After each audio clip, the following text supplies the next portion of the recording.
one of the easy ways to get connected into the CFO's world, especially with AI, is to talk to him or her about a problem they're trying to solve and then use AI to go solve it for that CFO.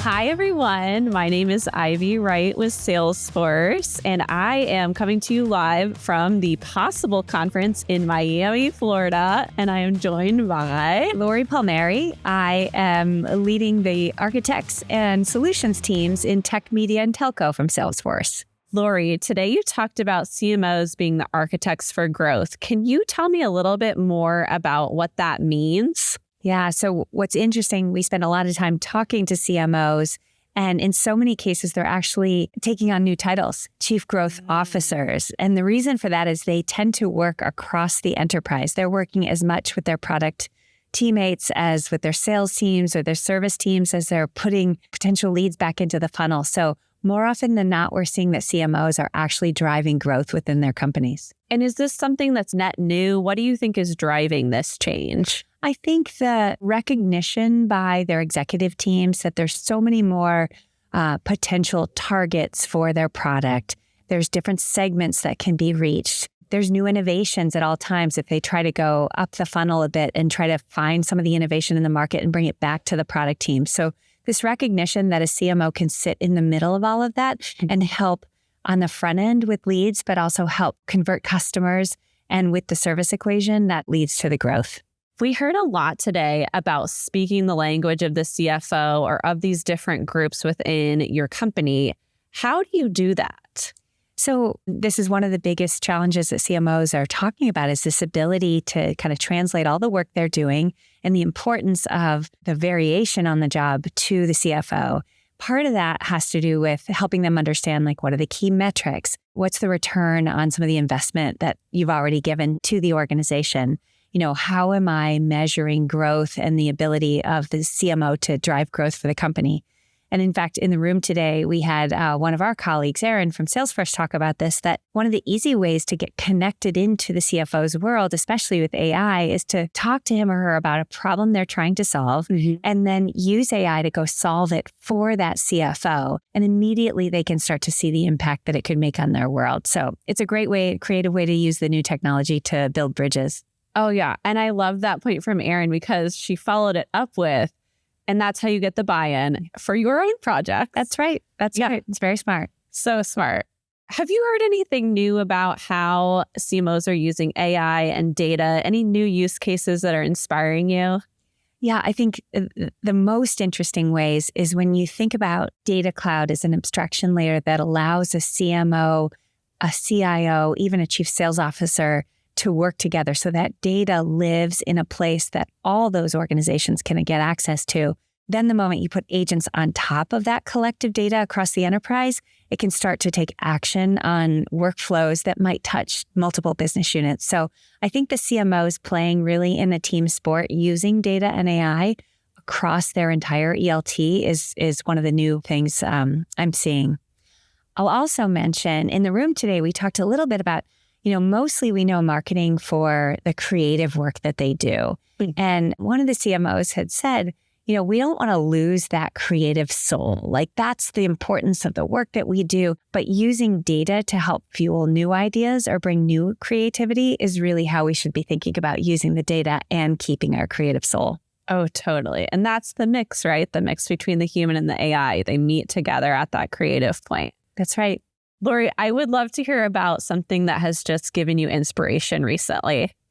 Yeah. In fact, our team in tech, media, telco get to touch some of the most interesting companies, be it large tech companies or some of the more interesting media or sports franchises.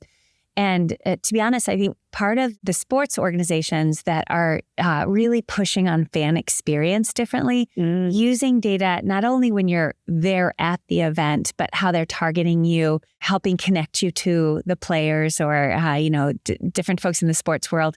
The fan experience using data and AI at the center of it is really quite interesting. We have a large entertainment brand that's completely rethinking how a park experience may feel for you and your family. And so the way that you may have a customized itinerary in terms of planning your trip. And then, of course, when you're on site at the park, what kind of offers could be made to you or what kind of things could make your trip more comfortable. So I love this idea of sort of putting agents and AI at the center of our experiences, whether you're a fan or whether you're a customer or somebody engaging in the entertainment world. Love that. It makes it so much more personalized and special. It does. On the other hand, I would love to know about what's stressing you out. What is keeping you up at night? What are you trying to solve right now? Or even hearing from customers that's keeping them up at night? I think the speed at which this market is moving and our need to trial and experiment quickly and learn, and that not only means those of us that are leaders of organizations, but the teams under us, how do we push them to try things and accept failure, actually celebrate failure? I think that's going to be important for all of us. AI is a great example of that. We spent a lot of time in the room today talking about how we organize our operations around experimenting with AI or doing proofs of concept, but very quickly making trade-offs and decisions about where we're going to put investment when we start to see some of the payoff from these experiments.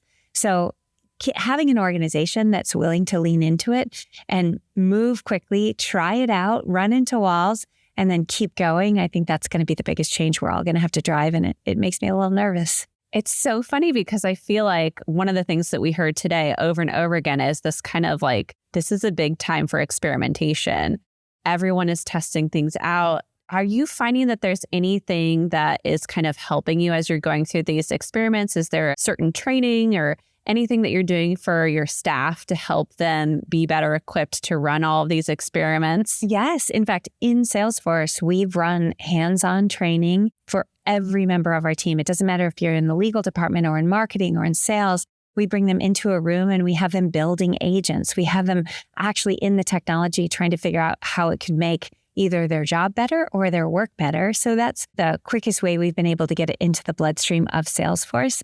But when I think about clients, we're running a ton of hands-on workshops. Oftentimes it'll be one-on-one, so an entire staff from an IT organization inside a customer, or one-to-many. So 40, 50 clients at a time coming to our hubs and building agents with us, having the architects and the solutions engineers over their shoulder, helping them through anything that they're running into along the way. So it seems to be the way that it's easier to just get in, try it, run into the walls that you have to run into and keep going. Oh yeah, that hands-on training is key. Yes. I know one thing that you and I talked about today was how marketers essentially need to market themselves and their role and how it's changing, what they bring to the table.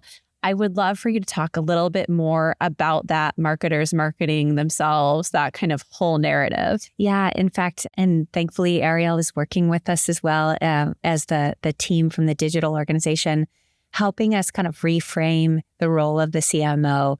Let's look at it in the context of today's world, everything we just talked about, the changes in AI, the ability to do creative differently with AI, and your need to potentially reorganize or think differently about how you operate your organization. So in total, we're going to take all of those findings, all of those conversations, some of Ariel's insights and how he's helped change, our own marketing rhythm inside of Salesforce. And we're going to bring that to Cannes and invoke a conversation with some of our customers, with the agencies and some of the CMOs around the world. Nice. Was there anything that you heard today that was like a net new idea for you or just made you think like, I've got to incorporate this when I get back? Yeah. In fact, there was a discussion around loyalty. And typically we think of loyalty as how you target certain customers and build loyalty within that particular segment. The discussion today was about forging partnerships between brands. So an ability to extend your loyalty through another brand and find a different segment that maybe you hadn't reached before. So again, I think all of this just feeds our story around how data can be used in new ways, how that same data, whether in clean rooms or first-party data, can be used to forge partnerships that maybe otherwise would have been thought as unconventional. I love that. And I feel like it almost feels like we're building a community for our customers, right? We're building all these different partnerships that kind of round us out to this nice community. And that I feel like is new. It is. But, as consumers, as the buyers for all of these brands, we're well-rounded people. We have lots of different interests. We have lots of different communities. So it stands to reason that you would want to partner to reach, you or I differently based on kind of those unique needs. But I love to see that the CMOs are really trying something different here. Totally. I would love to know if you have a favorite Salesforce AI resource. This can be a piece of research. It can be a training tool,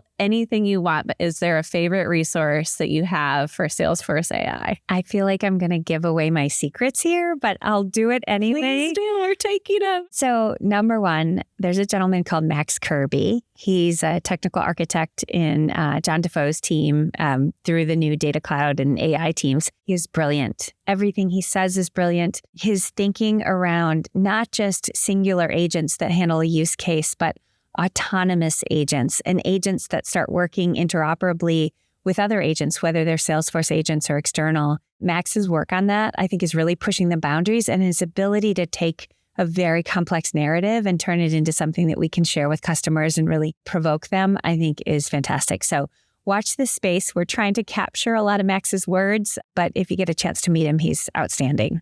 Awesome. Any last words of wisdom or advice for marketers that are on this journey with AI right now?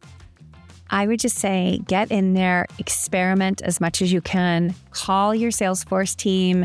We are happy to, bring your team together, work on use cases, or ultimately help you build agents and use data differently. So just don't delay, get in there and get to work.